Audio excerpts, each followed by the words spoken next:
everyone fine.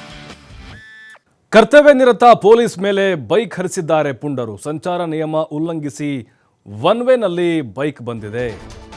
ಪೊಲೀಸರ ಮೇಲೇನೆ bike ಹರಿಸ್ತಾರೆ ಅಂತ ಹೇಳಿದ್ರು. ಇನ್ನು ನಿಮ್ಮಂತವ್ರನ್ನ ಬಿಡ್ತಾರ? ಜನಸಾಮಾನ್ಯರ ಗತಿ ಏನು? ಸಂಚಾರ ನಿಯಮ ಉಲ್ಲಂಘಿಸಿ ಒನ್ ವೇನಲ್ಲಿ ಬೈಕ್ ಬಂದಿದೆ. ನಿಯಮ ಉಲ್ಲಂಘನೆ ಆಗಿದ್ದಲ್ಲದೆ ಪೊಲೀಸರ ಮೇಲೆ ತಡೆಯಲು ಬಂದ ಟ್ರಾಫಿಕ್ ಮಹಿಳಾ ಕಾನ್ಸ್ಟೇಬಲ್ ಮೇಲೆ ಬೈಕ್ ಚಲಾವಣೆ ಮಾಡ್ಕೊಂಡು ಹೋಗಿದ್ದಾರೆ. ಸ್ಕೂಟರ್ ಚಲಾಯಿಸಿ ಪುಂಡರು ಅಲ್ಲಿಂದ ಪರಾರಿಯಾಗಿದ್ದಾರೆ. ಮಂಡ್ಯ ನಗರದ ಕರ್ನಾಟಕ ಬಾರ್ ಸರ್ಕಲ್ ಬಳಿ ನಡೆದಿರುವಂತಹ ಘಟನೆ ಇದು. ಘಟನೆಯಲ್ಲಿ ಮಹಿಳಾ ಕಾನ್ಸ್ಟೇಬಲ್ಗೆ ತೀವ್ರ ಗಾಯಗಳಾಗಿದೆ. ಪುಂಡರ ಹುಡುಕಾಟಕ್ಕೆ ಪೊಲೀಸರು ಈಗ ಮುಂದಾಗಿದ್ದಾರೆ.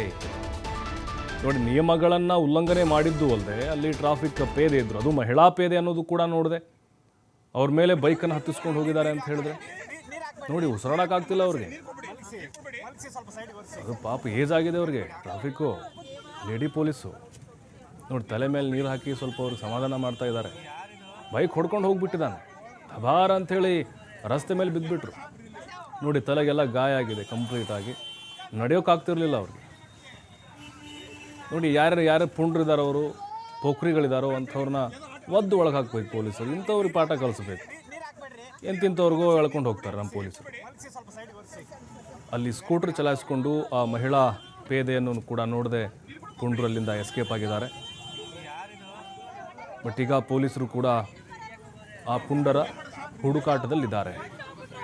ಮಹಿಳಾ ಕಾನ್ಸ್ಟೇಬಲ್ಗೆ ತೀವ್ರವಾದಂತಹ ಗಾಯ ಆಗಿದೆ. ಮಂಡ್ಯದ ಕರ್ನಾಟಕ ಬಾರ್ ಸರ್ಕಲ್ ಬಳಿ ಆಗಿರುವಂತಹ ಒಂದು ಘಟನೆ ಇದು. ಒನ್ ವೇದಲ್ಲಿ ಬಂದಿದ್ದಾರೆ ಅವರು. ಒನ್ ವೇದಲ್ಲಿ ಬಂದಿದ್ದಾರೆ. ಒನ್ ವೇದಲ್ಲಿ ಬರೋದು ಅದು ರೂಲ್ಸ್ ಬ್ರೇಕ್ ಮಾಡ್ದಂಗೆ. ಆಮೇಲೆ ಸರಿಯಾಗಿ ಹೆಲ್ಮೆಟ್ ಹಾಕಿರಲಿಲ್ಲ. ತಡೆಯೋಕ್ಕೆ ಬಂದರು ಪೊಲೀಸರು. ಅಂದರೆ ಆ ಮಹಿಳಾ ಪೇದೆ ಮುಂದಾಗ್ತಾರೆ ತಡೆಯೋದಕ್ಕೆ. ರೂಲ್ಸ್ ಬ್ರೇಕ್ ಮಾಡ್ತಿದೆ ಅಂತ ಕೈ ಹೊಡೆಯಕ್ಕೆ ಮುಂದಾಗ್ತಾರೆ. ಅದನ್ನು ಕೂಡ ನೋಡಿದೆ ಆ ಮಹಿಳಾ ಪೊಲೀಸ್ ಪೇದೆ ಮೇಲೇ ಬೈಕ್ ಹತ್ತಿಸ್ಕೊಂಡು ಹೋಗಿದ್ದಾರೆ. ನೋಡಿ, ಇದು ಸಾಕಷ್ಟು ಕಡೆಗಳಲ್ಲಿ ಈ ರೀತಿ ನಾವು ನೋಡ್ತಾ ಇರ್ತೀವಿ. ಪೊಲೀಸರು ಅಡ್ಡ ಕೈ ಹಾಕ್ತಾರೆ, ಅಡ್ಡ ಕೈ ಹೊಡಿತಾರೆ ಅಂಥೇಳಿ ಅಲ್ಲಿಂದಲ್ಲೇ ಎಸ್ಕೇಪ್ ಆಗೋದು ನೋಡ್ತಾ ಇರ್ತೀವಿ. ಆದರೆ ಅದನ್ನು ಮೀರಿ ಇವರು ಆ ಮಹಿಳಾ ಪೊಲೀಸ್ ಕಾನ್ಸ್ಟೇಬಲನ್ನು ನೋಡದೆ ಆಕೆ ಮೇಲೇ ಬೈಕ್ ಹತ್ಸ್ಕೊಂಡು ಹೋಗಿದ್ದಾರೆ.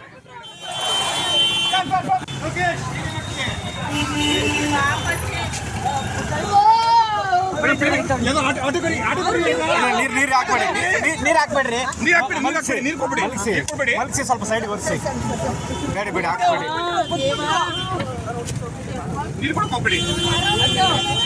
ಯಾರಿದು?